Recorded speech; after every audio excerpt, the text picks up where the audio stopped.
Hello friends, आज के video में हम पढ़ेंगे शैक्षिक मूल्यांकन का अपना नेक्स्ट टॉपिक।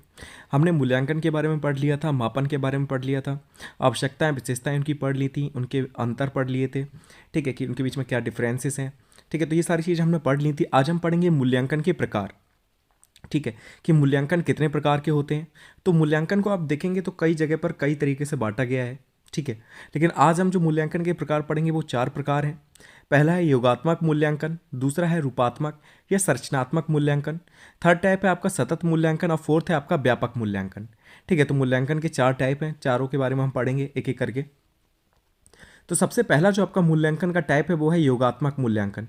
अब योगात्मक मूल्यांकन किसे कहते हैं? तो सत्र के अंत में परीक्षा के माध्यम से किए जाने वाला मूल्यांकन योगात्मक मूल्यांकन कहलाता है। यह बाद के पाठ्यक्रमों में सफलता का पूर्वानुमान लगाने में उपयोगी है। कहने का मतलब यह है कि जो योगात्मक मूल्यांकन होता है, अगर आप देखें तो ये योग से मिलकर बना है और योग का मतलब होता है जोड़। ठीक है, तो हम क्या करते हैं कि सब कुछ धीरे धीरे करके जोड़ते हैं और लास्ट में जाकर हम क्या करते हैं, उनका मूल्यांकन करते हैं। आपके स्कूल में जो आपका एग्ज़ाम होता है, आपको पता है कि पूरी साल कोई पेपर टेस्ट वगैरह नहीं होते, सिर्फ लास्ट में के एग्ज़ाम लेते हैं टीचर और सब कुछ डिसाइड कर देते हैं कि आप कितने होशियार हैं, कितने होशियार नहीं हैं। ठीक है, तो ये इस प्रकार का मूल्यांकन क्या कहलाएगा? योगात्मक मूल्यांकन कहलाएगा, जहाँ पर आपका क्या कर रहे हैं, सत्र के अंत में परीक्षा के माध्यम से जो हम मूल्यांकन कर रहे हैं कि आपके कितने मार्क्स आते हैं, उसके आधार पर जो हम मूल्यांकन करते हैं वो आपका योगात्मक मूल्यांकन कहलाता है।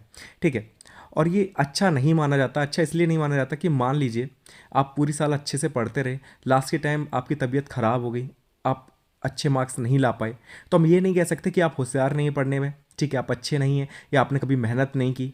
ठीक है, तो इसलिए इस वाले मूल्यांकन को हम अच्छा नहीं मानते हैं। और इसमें यह भी लिखा है कि यह बाद के पाठ्यक्रमों में सफलता का पूर्वानुमान लगाने में उपयोगी है। मतलब जिस हिसाब से आपके मार्क्स आते हैं, अगर आपके अब मार्क्स अच्छे आ रहे हैं तो पहले ही से लोग अनुमान लगा लेते हैं। ठीक है, पूर्वानुमान लगा लेते हैं कि आप आगे कैसा करेंगे। ठीक है, अगर आपके अच्छे मार्क्स आ रहे हैं तो वो अनुमान लगाते हैं कि आप फ्यूचर में बहुत अच्छा करेंगे। ठीक है, अगर आपके मार्क्स बेकार आते हैं तो अनुमान लगाया जाता है कि आप शायद इतना अच्छा नहीं कर पाएंगे आगे। ठीक है, तो इसलिए इस मूल्यांकन की थोड़ी सी निंदा की गई है। जो एनसीएफ है उसने इसे बहुत बेकार बताया है। ठीक है, योगात्मक मूल्यांकन को।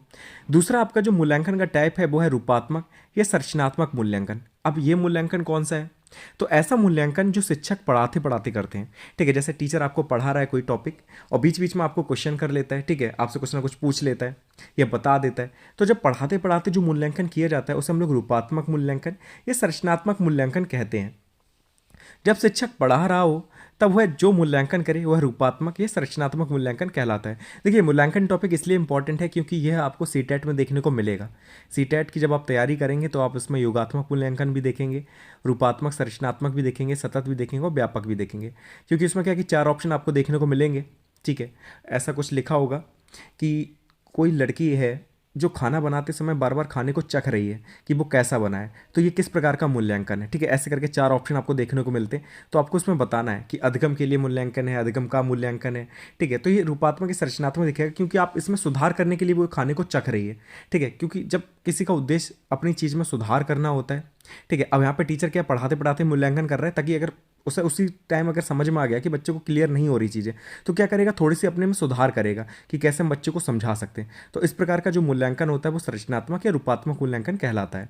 ठीक है, क्लियर हो गया होगा कि ऐसा मूल्यांकन जो पढ़ाते पढ़ाते समय हो। ठीक है, टीचर पढ़ाते पढ़ाते करे तो वो रूपात्मक या संरचनात्मक मूल्यांकन होगा।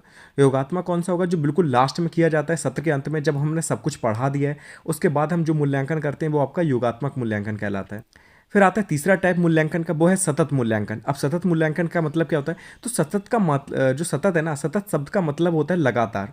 ठीक है, तो जब मूल्यांकन लगातार चलता रहे, या हम कह सकते हैं कि निश्चित अंतराल पर मूल्यांकन, जैसे कि 15 दिन या 30 दिन में परीक्षा हम लोग कराते हैं बच्चे की, उसके आधार पर हम जो मूल्यांकन करते हैं उसे हम लोग सतत मूल्यांकन कहते हैं। ठीक है, अब सतत मूल्यांकन का मतलब ये है कि ये मूल्यांकन हमेशा चलता रहेगा।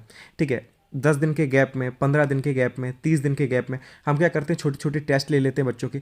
आजकल आपने स्कूल में देखा होगा, जो बड़ी बड़ी यूनिवर्सिटी होती हैं, सेमेस्टर वाइज हमने एग्ज़ाम कर दिए हैं। पहले क्या होते थे, वार्षिक होते थे, अब सेमेस्टर वाइज होने लग गए। उसके बाद भी हम लोग क्लास में यूनिट टेस्ट लेते हैं, हर महीने में यूनिट टेस्ट लिए जाते हैं। उसमें हम क्या करते हैं, पूरे सिलेबस को बांट देते हैं। ठीक है, कुछ पार्ट्स में, उसके बाद हम उसका यूनिट टेस्ट लेते हैं ताकि बच्चे का मूल्यांकन होता रहे, हमें पता चलता रहे कि बच्चा कितना अच्छा कर रहा है। उसके आधार पर हम क्या करते हैं, मूल्यांकन करते हैं। तो ऐसा मूल्यांकन आपका सतत मूल्यांकन कहलाता है।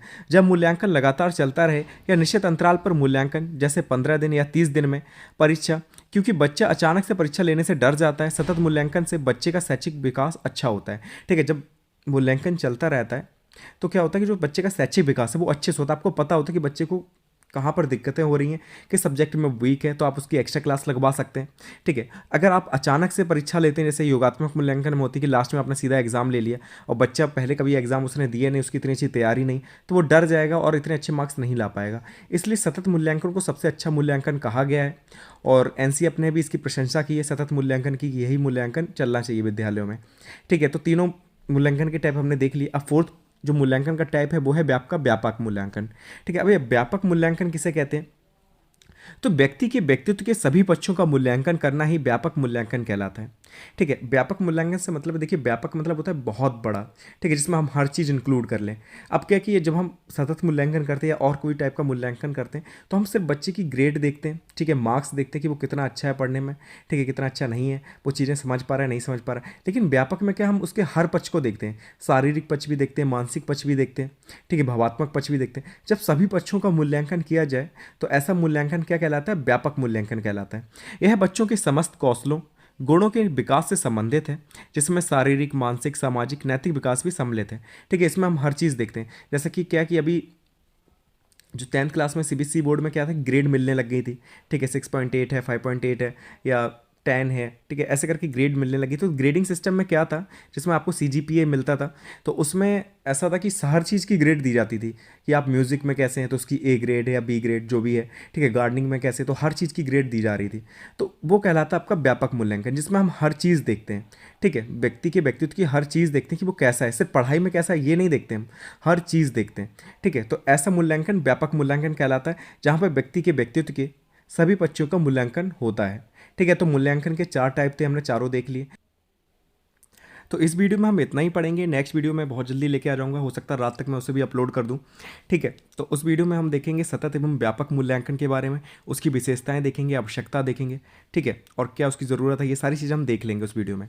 ठीक है, तो फिर मिलते हैं नेक्स्ट वीडियो में। Thank you so much for watching this video.